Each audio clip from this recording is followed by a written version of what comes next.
Okay, great. Our last group this morning is called UF-FINCA, Farm Infrastructure Networks for Cuban Agriculture, and their project is on strengthening Cuba's agricultural security infrastructure.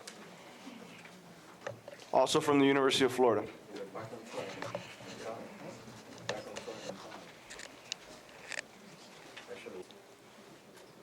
Hi, my name is Liz Dominguez. I'm a computer hardware engineer, second year.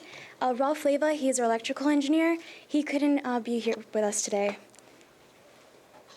Good afternoon. My name is Jany Mendez, and I am a political science major, a second-year political science major, and attempting to double major in economics. In order to begin, we want to present or create a small introduction as to why we chose this infrastructural challenge to focus on agriculture, and specifically on monitoring the livestock and focusing on livestock theft in Cuba. In order to do this, we must access the black market in Cuba as to understand the urgency of this problem. The black market in Cuba began to rise in, let's say, its activity beginning in the 1990s, specifically with the rise of the Soviet Union, who was one of the main providers of food for the island. This created a lot of food shortages, and also it intensified the food security problems in the island. Also, as you can see, as revealed by the quote of here at Raúl Castro, if there is a food for the people, the risk doesn't matter. So basically, in order to continue, we must access or come to terms with the reality of the black market and what the black market represents in terms of the socio-economic structure of Cuba society and how people integrate into the black market. And the reality is that the black market represents for the people a method of survival and escape. Basically, everybody integrates into the black market, and this is a very interesting fact. It's not only for the poor, homeless person in Cuba, but also for the highest member of the Communist Party. So everybody integrates into this market because it suffices the necessary goods and services, including the very necessary food, basically. So besides this idea of survival, the black market also provides something specific to the regime, which is it provides an escape since it cannot basically provide its basic needs to the people. So it elongates or it promotes survival of the regime to some extent. But it also, behind the black market, becoming a member of the black market, what does this actually mean? And we said it is this reality that everybody becomes part of it at some point or another. So behind the black market, what actually happens? And it's this idea that, as said before, it elongates the survival of the regime, but also it promotes a lot of thefts and a lot of crimes. When we look at it and we access it from let's say from my perspective, a political science view and the social sciences, it is survival for the people. But when we access it from an economics perspective, it is detrimental to the economy. Why? Because it actually promotes deaths and crimes that affect the agricultural sector, and specifically the livestock population that is decreasing. So in reality, we must come to terms in order to advance with the research that will be presented by my partner Liz. We must come to terms with the reality of the black market, which is basically the inefficiencies within the system creates crime. It also promotes crime. It justifies deaths, and it constructs the moral laws of society to the extent that the individual becomes a thief of the state, and the state creates thieves. And that is why we name our project Thieves of the State. Right. And this brings me to our solution. The least disruptive method that we found to tackle theft is through passive infrared sensing. And passive infrared sensing uses passive infrared sensors that are actually a very well-known technology here. They're used in homes, and often you can find them as a little white box at the top of the wall, and also outside when you use spotlight security systems. How they work is that they'll take pictures of the environment, and when an object passes through them and it radiates a different amount of infrared radiation, it will set off the sensor.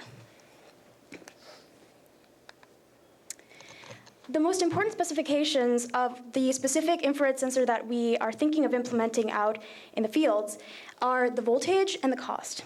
The voltage, for now, I will explain later why it's significant, is about 0.3 to 1.2 volts, and the cost is up to 10 cents per unit.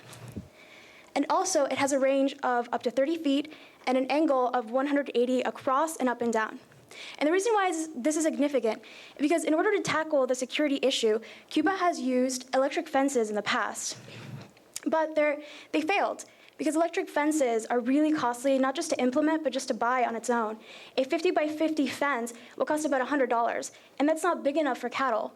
And it also uses 4,000 to 5,000 volts. Cuba already has a huge energy problem, whereas, as I said before, the PIR sensors only use about 0.3 to 1.2 volts. That's what they require. Another problem is that electric fences, they need to be taken and rotating so that cattle can feed. This is not really as big of a deal as it seems, but the problem is that it's still kind of inconvenient. PIR sensors, on the other hand, since Cuba already has barbed wires around their backyards, around their sometimes around their crops and their fields, they can just be popped out and then put in another location that may also have fences. And also, it's really great because it can be used in homes, in small backyards. It can just be used in many more places than an electric fence. Another thing is that cattle are also, they're not exactly the smartest animals, so sometimes they get a little bit curious and they get stuck in not just barbed wire fences, but in electric fences. The thing is, since the PIR sensors have a 180-degree view across, it will not only detect people coming into the fence, but also cows that might approach it. But we actually created this original idea where we haven't been able to find it in our research, where we could also send a signal through the radio, alerting the farmer that might be in his home instead of out in the field where it's dangerous at night. Basically, what he can do is he can map out his farm, right? He can have a north, south, east, west, and then also number the different posts where the sensors are. And then the sensors, when they're triggered, they can send out a signal that can be programmed to say exactly what you want. So basically it can say intrusion in the north side of the fence, area 1. And so this way, the farmer not only knows exactly where the cow is, but also where a person who is thieving might have entered. So this leads us to our model, and I'm going to show how it works. This is our radio, and, I don't need this. The thing is, this is a model, but when we actually implement this, we're not going to need this whole computer. We're just going to need a small chip that also costs up to 10 cents, and it'll be right behind that sensor. Any additional cost, we don't really know yet because we would have to go out and actually test it. So what we're going to do is we're going to turn on this sensor over here, and unfortunately, it's going to detect. So, Jany, do you think you could scoot over? Yeah, it's turning on. You have to wait until the sensor turns off. It's detecting right now. Could you hold the microphone? Yes. Okay. And unfortunately, what happens with this is that there's actually a radio station that's occupying the one that we used. This, otherwise you wouldn't have to hold the radio so close, you could just walk out. Okay, perfect.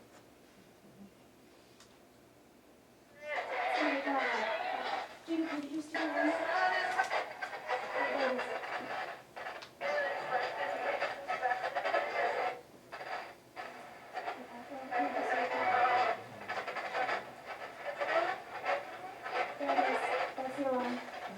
Yeah, it's very hard to hear because, again, we're disrupting a radio station, but if it's static, you can hear it perfectly clearly, and also depending on what transmitter you use, you would have to actually test it out to know the range.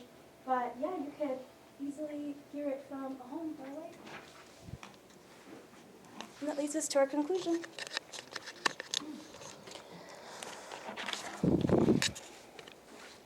So when it comes to the conclusion, we just want to talk about the implementing and the future of this potentially being implemented. And well, with the change in government in Cuba, specifically let's say the new government of Raúl Castro, it has led to the resurgence of the strong pragmatic economic cycle. And basically, this cycle favors productivity and efficiency as a way to to promote the survival of the regime. And it is very unlikely that this cycle will retreat into a more idealistic cycle as it has done previously since 1959. Carmelo Mesalago, an economist, a Cuban economist, actually mentions that there has been 10 different economic cycles in Cuba, ranging from idealistic to pragmatic, pro-market, and back to socialist, so affecting the economy. But what does that mean for a project? Well, it means that we're not working outside of the confinements of the Cuban government. That before, it has been a challenge because before, ever since 1959, the economic logic has actually surpassed the political logic. We're working within their confinements, and we're promoting and focusing on the people instead of the politics. Politics come and go, but people stay. And as mentioned at the beginning, very beginning of this program, this project deals with one of the most important things in every society, which is food, and promoting food for the population and feeding the population. Therefore, what does this mean for the implementation of a project like FINCA? Well, the Cuban society is looking for projects that promote efficiency and also productivity in the agricultural sector, and this could potentially be one of them. Thank you very much.